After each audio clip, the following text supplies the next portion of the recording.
ರಾಜಧಾನಿ ಬೆಂಗಳೂರಿನಲ್ಲಿ ಆಘಾತಕಾರಿ ಘಟನೆ ನಡೆದಿದೆ. ಬೆಂಗಳೂರಿನ ನೆಲಮಂಗಲ ಸಮೀಪದ ಸೋಲದೇವನಹಳ್ಳಿಯಲ್ಲಿ ಈ ಘಟನೆ ನಡೆದಿರುವುದು ವರದಿಯಾಗಿದೆ. ಪ್ರತಿಷ್ಠಿತ ಕಾಲೇಜಿನ ವಿದ್ಯಾರ್ಥಿಯೊಬ್ಬಳ ಮೇಲೆ ಪಿಜಿ ಮಾಲೀಕನಾದ ಅಶ್ರಫ್ ಎಂಬಾತ ಅತ್ಯಾಚಾರ ಎಸಗಿದ ಘಟನೆ ಬೆಳಕಿಗೆ ಬಂದಿದೆ. ಕೃತ್ಯ ನಡೆದ ಸ್ಥಳದಲ್ಲಿ ಪೊಲೀಸರು ಈಗಾಗಲೇ ಮಹಜರು ನಡೆಸಿದ್ದಾರೆ. ಆರೋಪಿಯನ್ನ ಬಂಧಿಸಲಾಗಿದೆ. ಪೊಲೀಸ್ ಮೂಲಗಳ ಪ್ರಕಾರ ವಿದ್ಯಾರ್ಥಿನಿ ಸೋಲದೇವನಹಳ್ಳಿಯ ಪಿಜಿಯೊಂದಕ್ಕೆ ಸೇರಿ ಕೇವಲ 10 ದಿನಗಳು ಕಳೆದಿದ್ವು. ಆರೋಪಿ ಅಶ್ರಫ್ ನಿನ್ನೆ ತಡರಾತ್ರಿ ವಿದ್ಯಾರ್ಥಿನಿಯನ್ನ ಕಾರಿನಲ್ಲಿ ನಿರ್ಜನ ಪ್ರದೇಶಕ್ಕೆ ಕರೆದೊಯ್ದು ಕೃತ್ಯವೆಸಗಿದ್ದಾನೆ. ಘಟನೆಯಿಂದ ಆಘಾತಕ್ಕೊಳಗಾದ ವಿದ್ಯಾರ್ಥಿನಿ ಸೋಲದೇವನಹಳ್ಳಿ ಪೊಲೀಸ್ ಠಾಣೆಯಲ್ಲಿ ದೂರು ದಾಖಲಿಸಿದ್ದಾಳೆ. ಇಂತಹದೊಂದು ಪಾಪ ಕೃತ್ಯ ಎಸಗಿದ ಅಶ್ರಫ್ ಎಂಎಐ ಲೇಔಟ್ನಲ್ಲಿ ಪೇಯಿಂಗ್ ಗೆಸ್ಟ್ ನಡೆಸುತ್ತಿದ್ದಾನೆ. ಕಳೆದ 3 ವರ್ಷಗಳಿಂದ ಆತ ಪಿಜಿ ನಡೆಸುತ್ತಿದ್ದಾನೆ. ಸಂತ್ರಸ್ತ ಯುವತಿ ಕೇರಳ ಮೂಲದವಳಾಗಿದ್ದು ಬೆಂಗಳೂರಿನ ಖಾಸಗಿ ಕಾಲೇಜಿನಲ್ಲಿ BCA ಓದ್ತಿದ್ದಾಳೆ. ಕೇವಲ 10 ದಿನಗಳ ಹಿಂದೆಯಷ್ಟೇ ಆಕೆ ಪಿಜಿಗೆ ಸೇರಿಕೊಂಡಿದ್ದಳು.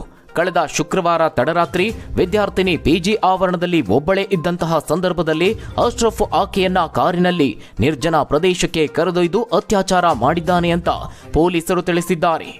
ಇನ್ನು ವಿದ್ಯಾರ್ಥಿನಿ ಪ್ರತಿರೋಧಿಸಲು ಪ್ರಯತ್ನಿಸಿದಾಗ ಆಕೆಯ ಮೇಲೆ ಹಲ್ಲೆ ಕೂಡ ಮಾಡಿದ್ದಾನೆ. ಕೃತ್ಯದ ಬಳಿಕ ವಿಷಯವನ್ನ ಯಾರಿಗೂ ಹೇಳದಂತೆ ಕೊಲೆ ಬೆದರಿಕೆ ಹಾಕಿದ್ದಾನೆ. ಇನ್ನು ಅತ್ಯಾಚಾರದ ನಂತರದಲ್ಲಿ ಆಕೆಯನ್ನ ಪಿಜಿಗೆ ವಾಪಸ್ಸು ಕರೆದುಕೊಂಡು ಹೋಗಿಬಿಟ್ಟಿದ್ದ. ಘಟನೆಯಿಂದ ಆಘಾತಕ್ಕೊಳಗಾಗಿದ್ದ ಸಂತ್ರಸ್ತೆ ತನ್ನ ಸ್ನೇಹಿತೆಯರೊಂದಿಗೆ ಪೊಲೀಸ್ ಠಾಣೆಗೆ ಹೋಗಿ ದೂರು ನೀಡಿದ್ದಾಳೆ. ಪೊಲೀಸರು ಆತನನ್ನ ಬಂಧಿಸಿ ನ್ಯಾಯಾಲಯದ ಮುಂದೆ ಹಾಜರುಪಡಿಸಿ ನ್ಯಾಯಾಂಗ ಬಂಧನಕ್ಕೆ ಒಪ್ಪಿಸಿದ್ದಾರೆ.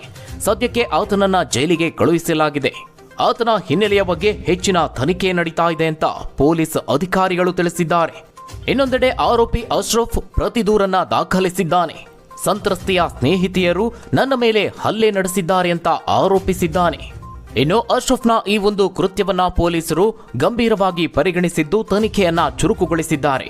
ಈ ಘಟನೆಯಿಂದ ಸ್ಥಳೀಯರಲ್ಲಿ ಆತಂಕ ಮೂಡಿದೆ. ಪಿಜಿಗಳಲ್ಲಿ ವಾಸಿಸುವ ವಿದ್ಯಾರ್ಥಿನಿಯರಿಗೆ ಸೂಕ್ತ ರಕ್ಷಣೆ ಬಗ್ಗೆ ಪ್ರಶ್ನೆಗಳನ್ನ ಹುಟ್ಟುಹಾಕಿದೆ. ಈ ಘಟನೆಯಿಂದ ವಿದ್ಯಾರ್ಥಿನಿಯ ಕುಟುಂಬದವರು ಆಘಾತಕ್ಕೊಳಗಾಗಿದ್ದಾರೆ. ಆರೋಪಿಗೆ ಕಠಿಣ ಶಿಕ್ಷೆ ಆಗಬೇಕು ಅಂತ ಆಗ್ರಹಿಸಿದ್ದಾರೆ.